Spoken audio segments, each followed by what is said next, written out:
Selamat pagi semua. Pagi, Pak. Selamat pagi, Pak. Kelihatan segar-segar semua. Ada yang belum sarapan kah? Sudah, Pak. Udah, Pak. Tadi pagi pakai telur, Pak. Nah, mudah-mudahan semua sarapan ya, karena kalau tidak sarapan nanti belajarnya juga tidak semangat. Apalagi untuk belajar komputer. Jadi Pak Guru hanya menyampaikan bahwa mudah-mudahan kalian tetap sadar kalau memilih kompetensi ini ya. Karena orang memiliki kompetensi teknik komputer berarti orang yang suka belajar. Karena ilmu komputer itu akan terus diperbaharui. Dia tidak seperti sejarah misalnya. 17 Agustus adalah kemerdekaan Indonesia. Nah, itu tidak bisa diupdate lagi jadi tanggal 18. Jadi bisa saja kalian lahir hari ini belum tentu besok. Jadi harus terus belajar, motivasi diri terus untuk belajar. Oke, untuk pembelajaran hari ini Pak Guru sudah bagikan di Classroom sama WhatsApp grup kita itu aplikasi media belajar interaktif ya. Nanti kalian silahkan install. Nanti saya share screen ya.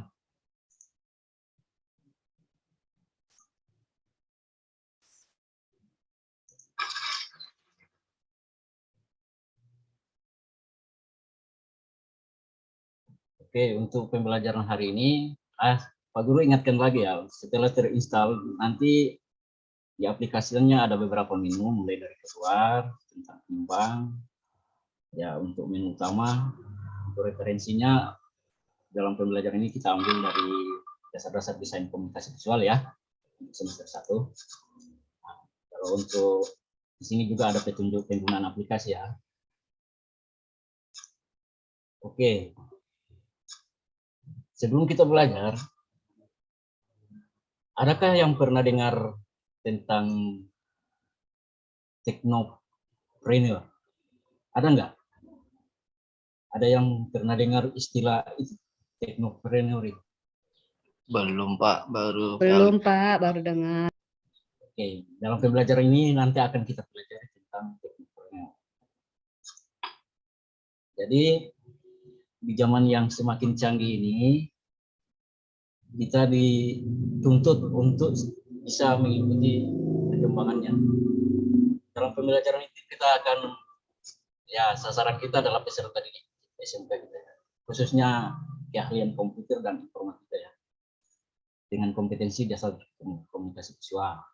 Jadi tujuan pembelajaran kita diharapkan kalian bisa menjelaskan pengertian teknopreneur, bisa menjelaskan sikap teknopreneur, bisa menguraikan teknopreneur, bisa memberi argumentasi tentang etika profesi desain komunikasi visual, menciptakan peluang di bidang usaha desain komunikasi visual. Jadi itu harapan kita setelah mengikuti pembelajaran ini ya. Oke, kita lanjut ke materi tentang profil teknopreneur dan peluang usaha pekerjaan profesi bidang desain komunikasi visual. Yang pertama yaitu pengertian teknopreneur. Secara umum ya, teknopreneur berasal dari kata tekno yang memiliki arti teknologi dan entrepreneur yang artinya kewirausahaan. Jadi tekno itu artinya teknologi dan entrepreneur itu artinya kewirausahaan. Maka dapat dikatakan teknopreneur adalah sebagai suatu usaha yang memanfaatkan kemajuan dalam mengembangkan suatu usaha yang dimana bergerak di bidang teknologi. Sedangkan entrepreneur merupakan kemampuan seorang untuk memberikan suatu nilai tambah ekonomis berupa barang atau jasa yang dijual. Ada yang bisa kasih contoh setelah tahu definisi dari teknopreneur, bisa kasih contoh nggak teknopreneur yang ada di lingkungan masing-masing? Biasanya ya wira swasta ya, orang yang membangun usaha ya. Oke, kita lanjut ke sikap teknopreneur. Jadi ada beberapa sikap teknopreneur. Yang pertama yaitu mampu berpikir dan bertindak kreatif dan inovatif. Jadi biasanya orang yang punya sikap entrepreneur, teknopreneur itu biasanya dia mampu berpikir dan bertindak kreatif. Kalau kreatif berarti dia bisa berbuat sesuatu yang lebih maju lagi atau inovatif ya. Kemudian mampu bekerja tekun, teliti, dan produktif. Jadi setelah punya sikap teknopreneur, biasanya orang itu pasti mampu tekun, teliti, dan produktif. Kemudian mampu berkarya berlandaskan etika bisnis yang sehat. Jadi dia bisa berkarya tanpa misalnya meniru atau mengambil hasil karya orang lain gitu ya. Jadi dia bisa berkarya sesuai dengan etika ya.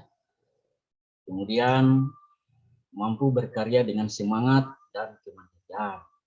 Jadi orang biasanya pasti kalau dia berkarya semangat dan punya kemandirian yang kuat, berarti itu seorang teknopreneur.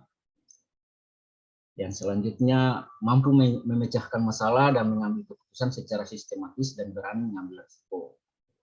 Ya, inilah salah satu sikap teknopreneur yang sangat dibutuhkan ya. Karena kalau orang tidak berani mengambil risiko pasti akan susah untuk maju. Nah, berikutnya yaitu profil apa saja profil entrepreneur teknopreneur itu. Jadi profil teknopreneur itu dilihat dari ciri-ciri dan watak. Misalnya ciri-cirinya seperti percaya diri. Berarti kalau ciri-ciri percaya diri itu wataknya memiliki keyakinan, kemandirian, individualitas atau optimisme yang kuat ya. Itu kalau ciri-ciri itu kemandirian ya, percaya diri ya. Kemudian berorientasi pada tugas dan hasil. Itu wataknya dia suka ingin sekali punya prestasi, ingin sekali punya hasil, punya ketekunan dan ketabahan, punya tekad untuk kerja keras, memiliki dorongan kuat atau motivasi untuk bisa berhasil, punya energi dan punya inisiatif yang kuat juga. Kemudian pengambil risiko, maksudnya dia punya watak kemampuan mengambil risiko, suka pada tantangan. Jadi semua yang dia buat itu dia berani untuk ambil risiko supaya bisa berhasil. Jadi dia anggap semua itu jadi tantangan. Berikutnya punya sikap ciri-ciri kepemimpinan, yaitu punya watak bertingkah laku sebagai pemimpin, terus dapat bergaul dengan semua orang. Jadi tapi pakai etika juga. Jadi dia punya tingkah laku bisa jadi seperti pemimpin, maksudnya dapat memimpin suatu proyek gitu ya. Berikutnya orisinil. Orisinil itu maksudnya fleksibel, jadi dia bisa apa saja. Jadi pas dapat ilmu baru dia bisa belajar, karena memiliki banyak sumber, bisa serba bisa, akhirnya dia mengetahui banyak hal. Itulah seorang watak teknopreneur ya. Terus berorientasi ke masa depan. Itu wataknya ya perspektif ya, akhirnya maksudnya punya pandangan ke masa depan, saya ini akan jadi seperti apa. Jadi pandangannya ke depan ini dia lebih dari sekarang. Seperti itu. Berikutnya, apa saja peluang usaha di bidang desain komunikasi visual. Jadi ada banyak, tapi Pak Guru hanya menampilkan beberapa saja yang ada ya secara umum. Misalnya, satu, ilustrator. Kalau ilustrator itu merupakan orang yang bekerja pada bidang di mana menyediakan jasa pembuatan gambar, ilustrasi yang diaplikasikan pada media koran, majalah, cover buku, situs web, biro periklanan, dan pembuatan storyboard pada perfilman. Ya, mudah-mudahan di antara kalian bisa jadi ilustrator ya. Kemudian contoh berikutnya adalah komikus. Nah, seorang komikus tidak jauh berbeda dengan ilustrator ya. Seorang komikus itu bekerja berkaitan dengan gambar, dan seorang komikus juga dapat membuat sebuah cerita komik yang dimana ceritanya lebih kompleks ya. Pasti di sini sudah banyak yang sering baca komik ya. Itu penghasilannya juga besar ya. Contohnya Pak Suryaminata ya, salah satu komikus Indonesia, seperti yang tampak pada gambar. Berikutnya ada desain grafis. Jadi desain grafis adalah seorang yang pekerjaannya membuat atau merancang desain, baik desain logo, desain kemasan, atau packaging. Jasa desain ini dapat dimulai dari usaha kecil, terlebih dahulu seperti membuka jasa layanan, desain undangan, pernikahan, kartu nama, spanduk, dan lain-lain sebagainya. Saya pikir kalian mungkin sudah banyak melihat ya contoh-contoh di lingkungan kita masing-masing. Ada orang yang berusaha di bidang ini. Oke, contoh berikutnya ada desainer web. Kalau desainer web, seorang yang bekerja membuat desain web. Isi dari web tersebut berupa konten-konten informasi yang akan ditampilkan. Seorang desainer web harus bisa membuat konten promosi semenarik mungkin sehingga konsumen dapat tertarik untuk mengakses suatu halaman web tersebut. Contohnya misalnya kayak blog. Nah, semakin banyak yang mengakses blog kan nanti akan dapat penghasilan dari situ. Kalau YouTube semakin banyak subscriber, viewer ya itu pasti akan mendapatkan. Yang penting kita buat semenarik mungkin. Kemudian animator. Animator adalah seorang yang menciptakan berbagai macam gambar yang dapat bergerak pada saat ditayangkan dengan cepat yang disebut dengan frame. Animator bekerja dalam berbagai bidang seperti film, televisi, video, game, dan internet. Contoh karya seorang animator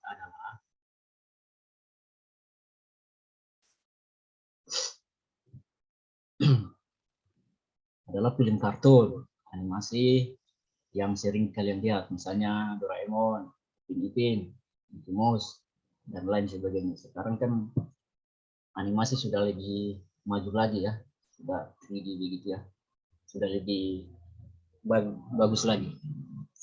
Yang contoh berikut adalah fotografer.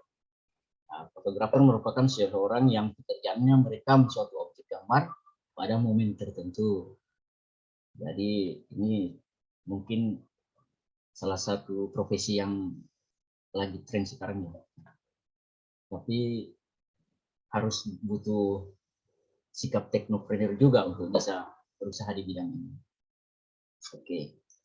Contoh berikutnya videographer. Seseorang yang pekerjaannya merekam suatu video momen atau merekam suatu objek gambar video dalam membuat produksi suatu iklan atau film disebut videographer. Tugas seorang videographer harus bisa mengambil atau merekam objek gambar secara bagus dan menarik. Untuk berikutnya UX designer atau user experience ya. Ini biasanya di bidang aplikasi ya. Desainer bertugas untuk membuat produk proses kerja dan layanan aplikasi menjadi mulus dan intuitif bagi pengguna. Jadi kayak misalnya handphone itu harus ada UX-nya yang dibuat semenarik mungkin sehingga orang lebih tertarik untuk menggunakan handphone atau aplikasi. Kemudian yang terakhir ya UI atau user interface designer, yaitu desainer profesi seorang desainer yang memudahkan user untuk mengakses sebuah website dari sisi tampilan dan elemen-elemen pendukung lainnya, atau bisa dibilang mendesain antarmuka sebuah website supaya mudah dipahami. Nah, demikian contoh-contoh peluang usaha di bidang. Ada yang bisa kasih contoh lain nggak dari 10 contoh yang sudah Pak Guru berikan? Silahkan. Izin Pak Guru, izin tanya. Ada suaranya? Kalau misalnya seperti Shopee, Tokopedia itu termasuk teknopreneur nggak? Ya, terima kasih Imam. Ya itu salah satu teknopreneur juga, karena mereka punya sikap seperti yang sudah saya paparkan tadi ya, yaitu mampu berpikir dan bertindak kreatif. Ya biasanya orang-orang yang di bidang itu pasti ya orang-orang kreatif, dia pintar membaca peluang begitu. Jadi itu sudah termasuk dalam teknopreneur. Ya, ada lagi yang lain? Kalau tidak, kita lanjut ke etika, kode etik dalam desain komunikasi visual ya. Jadi, kenapa harus ada kode etiknya? Bagi desainer komunikasi visual, kode etik bertujuan untuk mencapai fair play. Artinya semua berhubungan dengan industri maupun profesi tersebut, seperti klien, desainer, serta pihak-pihak lainnya memiliki hubungan yang seimbang dalam hak dan kewajiban sesuai dengan aturan yang disepakati atau berlaku. Kode etik disusun guna mencegah terjadinya praktik bisnis curang, tidak adil, serta kerugian-kerugian yang akan diakibatkannya. Selain itu, kode etik disusun guna memperjelas hal-hal penting dalam hubungan kerja antara klien, desainer, maupun pihak ketiga lainnya. Sehingga harapan masing-masing pihak serta standar profesional dalam industri atau profesi ini dapat tercapai. Kode etik juga diharapkan dapat membantu memperjelas pengetahuan klien mengenai mengapa, bagaimana desain komunikasi visual. Jadi untuk lebih jelas silahkan kalian baca lagi modul yang sudah Pak Guru berikan di kelas umum tentang kode etik. Di situ ada poin-poin tentang kode etik tersebut. Baik, untuk supaya lebih jelas, sebelum kita lanjut ke pembelajaran berikutnya, silahkan kalian bagi 6 kelompok ya. Setiap kelompok 5 orang. Silahkan pilih ketua kelompok masing-masing ya. Jadi silahkan buka, install aplikasinya. Nanti Pak Guru bagikan LKPD. Jadi di aplikasi itu juga ada contoh latihan untuk soal-soalnya. Dan supaya lebih jelas lagi, silahkan kalian menyaksikan atau menonton video yang sudah Pak Guru siapkan di menu yang bulat ya. Ada tombol bulat segitiga, silahkan diklik situ.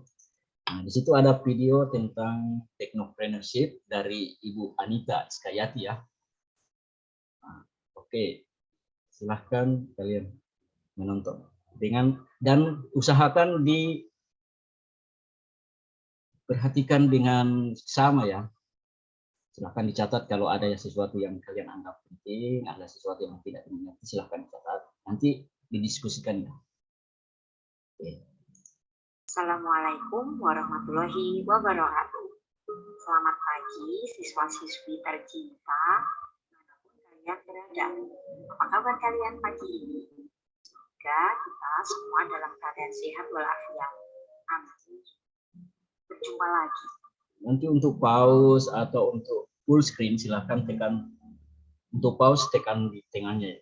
Untuk full screen tekan di kotak yang ada di samping kanan layar kalian ya. Oke. Untuk silahkan klik untuk bisa di skip saja. Nah, untuk pertemuan kali ini kita fokus dulu ke poin 1, yaitu yang bisa menjelaskan kewirausahaan teknopreneur dalam bidang desain komunikasi visual. Ini tujuannya. Sekarang saatnya.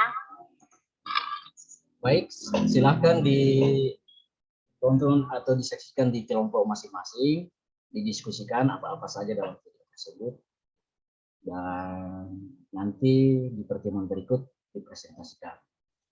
Jadi untuk tugasnya sudah saya bagikan dalam LKPD, silahkan baca langkah-langkah dalam LKPD tersebut. Dan kalau ingin mencoba soal latihan, itu kamu bisa klik menu soal latihan. Misalnya kita contohkan Teknopreneur berasal dari kata tekno yang memiliki arti teknologi dan entrepreneur artinya kewirausahaan. Maka dapat dikatakan teknopreneur sebagai di sini kalian disuruh tentukan apakah pernyataan di samping itu benar atau salah. Nah, misalnya kita jawab benar, maka ya ternyata benar.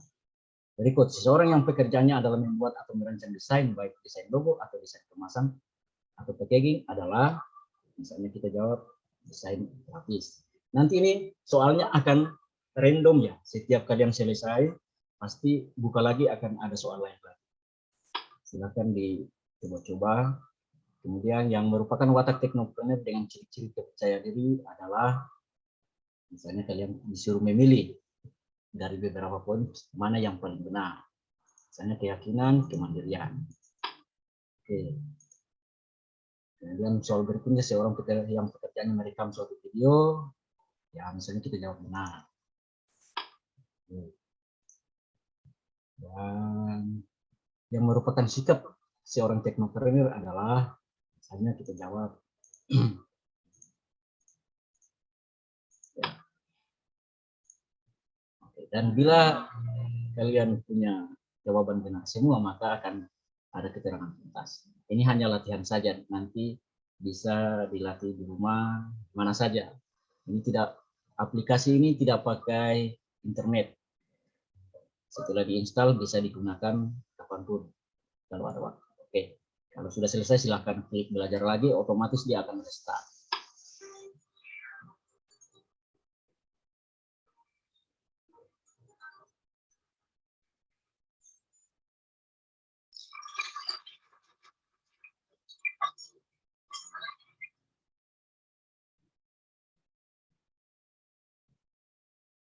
Oke, silakan lanjutkan diskusi kelompok kalian.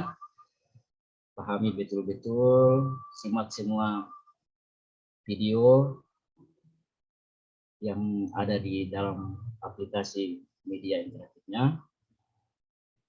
Nanti minggu depan baru dipresentasikan. Terima kasih. Oke, untuk pertemuan kali ini sudah sampai di sini. Pertemuan berikutnya kita akan tetap lanjut pada pembelajaran yang ini, yaitu tentang profil teknopreneur dan peluang usaha. Saya harapkan semua sudah berhasil sepakat ya dalam diskusi untuk presentasi. Nanti presentasinya harus masing-masing ya, tidak boleh satu. Jadi satu kelompok harus masing-masing, tidak bisa satu orang saja. Jadi masing-masing gunakan bahasa sendiri-sendiri, terserah. Tapi hasil dari diskusi itu dipresentasikan masing-masing. Oke, kira-kira pembelajaran hari ini menarik atau tidak? Tidak ya? Menarik, Pak. Menarik, Pak. Ya, Pak. Saya lihat dari tadi semua diam-diam. Apakah sudah mengerti semua atau tidak? Memperhatikan dengan fokus dan sesama, Pak. Ini tadi saya. Oke, baik. Sekarang ini jam berikutnya jam apa ya? Bahasa Indonesia kah? Matematika, Pak. Aduh, lebih berat lagi. Oke, saya pikir sudah sampai di sini saja. Selamat pagi dan sampai jumpa minggu depan. Terima kasih. Ya, Bapak. Terima kasih, Pak. Terima kasih, Pak Doni.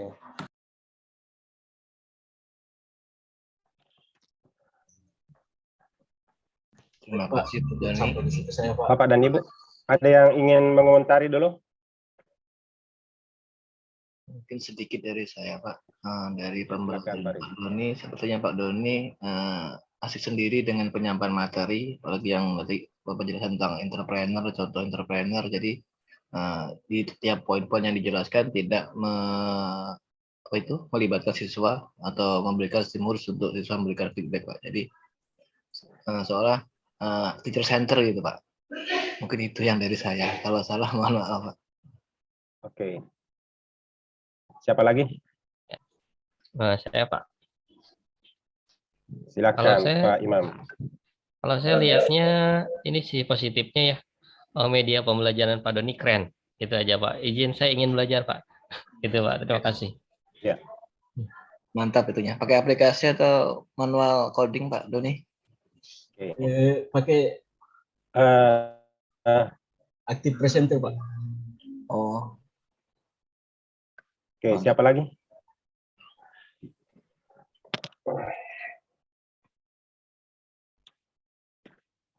Baik, secara umum Pak Doni sudah bagus dari pembukaan sampai penutup ya.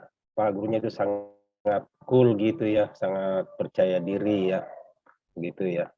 Dan mungkin memang Paris, kalau kita mungkin Pak Doni sudah berapa tahun mengajar di Papua?